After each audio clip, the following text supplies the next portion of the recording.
तो जहां एक तरफ विपक्ष की तरफ से कहा जा रहा है कि इसको मुद्दा बनाने की कोशिश की जा रही है और बिना सोचे समझे यहां बुलडोजर चलाया जा रहा है। आज सुप्रीम सुनवाई इसको लेकर होनी है। आज तय हो सकता है कि अब बुलडोजर दौड़ेगा या इस पर रोक लगेगी, क्योंकि यहां पर यह भी सवाल उठ रहे थे कि जो नोटिस दिया गया है वो भी सही तरह से नोटिस नहीं दिया गया, पर्याप्त वक्त नहीं दिया गया।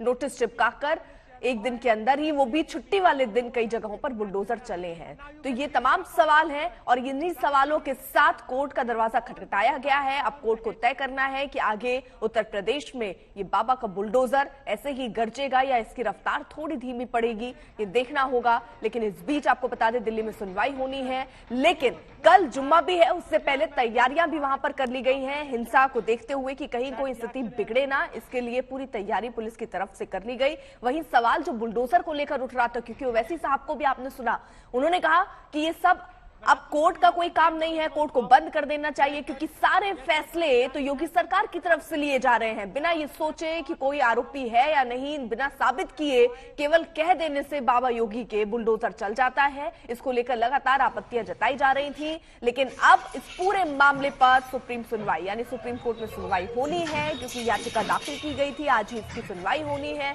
बड़ा दिन है इस लिहाज से, क्योंकि अब तय होगा, चाहे वो अतिक्रमण हो या ऐसे अगर अवैध लोगों के मकान, जो आरोपी खासतौर पर, क्योंकि योगी आदित्यनाथ ने सीधे तौर पर चुनावों के वक्त भी ये कहा था कि जो भी हिंसा में लिप्त होगा या अपराध में लिप्त होगा उसके घर पर बुलडोजर चलेगा। तो ये बुलडोजर क्या ऐसे ही चलेगा या कोर्ट की तरफ से कोई बात कही जाती है, इस पर रहेगी नजर।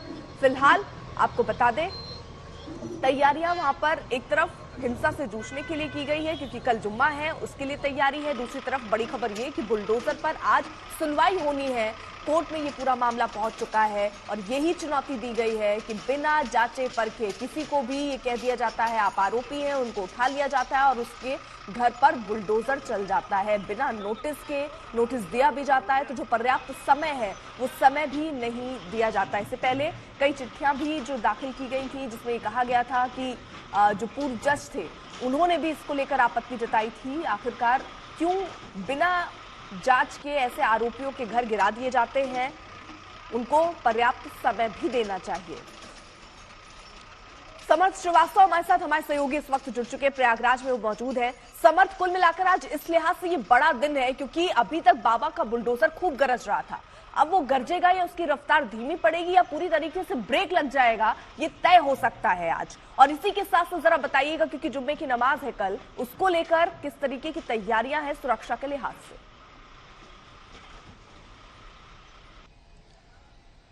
देखिए, प्रयागराज में तैयारियां पुख्ता है और कल का दिन बहुत सेंसिटिव होने वाला है। उसको लेकर फोर्सेस बढ़ाई गई हैं और पुलिस का सिर्फ यही कहना है कि यहां पर जो है शांति बरकरार रहे। इसी को लेकर डीएम और एसएसपी ने यहां के प्रयागराज के कल इमामों से यहाँ की बैठक करी है और मस्जिदों के वॉलंटियर्स को भी इसमें लगाया जाएगा, इस्तेमाल किया जाएगा, जिससे यहाँ पर हिंसा ना भड़के। अभी अभी प्रयागराज में कुल अपडेट जो है 97 अरेस्ट हो चुके हैं, 5 और गिरफ्तारियां हुई हैं।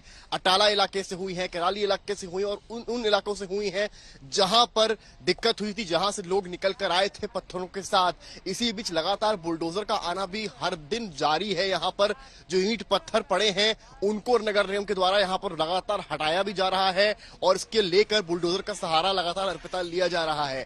इसके अलावा यूपी में भी आप मानकर चलिए 350 के ऊपर अरेस्ट हो चुके हैं, धरपकड़ जारी है। पर सुप्रीम कोर्ट का आज जो डिसीजन होना है उसको लेकर भी सबकी नजरें उस पर बनी हुई हैं, क्योंकि प्रयागराज में हम जिस तरह से रिपोर्ट कर रहे हैं, हम पिछले 2 दिन से लगातार बुलडोजर को देख रहे हैं। हालांकि 4 दिनों से अगर आप देखेंगे तो 3 दफा बुलडोजर यहाँ पर आया होगा। हालांकि एक बार वो इमारत ढहाने आया है तो 2 बार वो वहां की ईंटों पत्थरों को हटाने आया है। तो लोगों में भी यहाँ के कहीं ना कहीं डर है, चाहे दुकानदार हो चाहे यहाँ के लोकल्स हो, उनको ये लगता है कि बुलडोजर कहीं अब उनकी इमारतों पर ना चल जाए।